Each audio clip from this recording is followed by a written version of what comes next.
Overthinking things is a habit that we are taught to do. We are told that it has value because it is masquerading as analysis, right? Or critical thinking or self-reflection. You have to make a distinction. It's important to think about things. It's important to plan things. It's important to analyze things. It's important to recognize things that you don't understand. But going over and over things is not productive.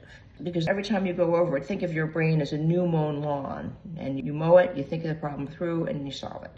Every time you then walk across the lawn to do it again, you create mud. So we have to start with the basic idea is that the first thing you have to do is recognize that you do it, and notice when you do it and what you do it about. The second thing is to understand that it's not good, and that all of the societal approval is misguided at best. That really being able to think a problem through from beginning to end, resolve it, and then move on to the next problem is better. Whatever happened is over, and that means you can't fix it.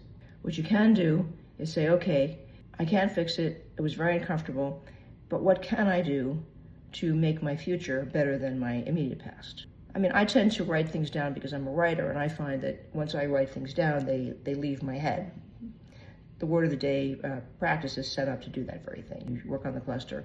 But in real life, you have to say to yourself, okay, I don't want this to happen again. So the antidote is, what can I do now? Put it up on your computer, put it up on your phone, put it everywhere you can see it, and know that when you start to overthink, you're going to now interrupt it and say, what can I do about it? So last thing I'm going to say about this is that my own rules have to do with boundaries. Overthinking a lot of times is that your boundaries have been violated in some way, whether it's by an idea or by a person or by a situation. And once you have clearer boundaries about things, you will stop overthinking as well. So, for example, here's my rule about people. I can forgive almost any behavior, provided it's not illegal or involves violence, if the person will stop doing it. And I will say to people, and I can forgive you and I can forget about it if you don't do it again. And that's a way of easily maintaining boundaries. The deal is, though, if you do that, you have to be sure that you mean it.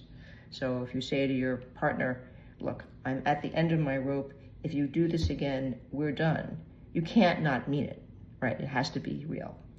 And you can do this in smaller ways with many other things. So I'd like you to make the equation that overthinking comes because you're not doing enough planning, and you're not doing enough analyzing, and you're not getting enough information, and you're not tuning into your own boundaries. And if you start to think of the core problem that you're overthinking about, and don't doubt yourself and don't say, oh, there I go overthinking again, but rather say, oh, I see, I have the habit of overthinking because that's the way I've been taught, but my new habit is to recognize this overthinking as a sign that there's something that I can actually solve.